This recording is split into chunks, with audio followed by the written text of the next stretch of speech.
Saida Shavkatovna Mirziyoyeva, Assistant to the President of the Republic of Uzbekistan. Assalomu alaykum hurmatli Turkmanistonli do'stlar, qadrli anjuman ishtirokchilari. Sizlarga O'zbekiston Respublikasi Prezidenti hurmatli Shavkat Mirziyoyev va butun O'zbekiston xalqi nomidan samimiy salom va eng ezgu tilaklarni yetkazmoqchiman.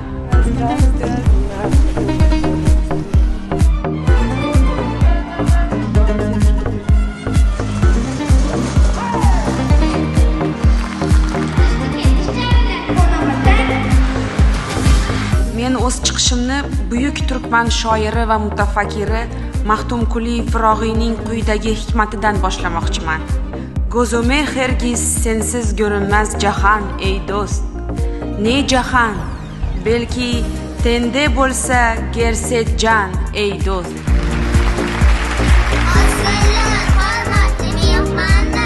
O'zbek va turkman xalqlari bir daryoning ikki sohili, bir daraxtning ikki shoxi, bir g'azalning ikki satri kabi yaqindir. Bizni nafaqat qo'shnichilik, balki asrlar davomida shakllangan qon qardoshlik aloqalari, umumiy madaniyat va buyuk tarix bog'lab turadi.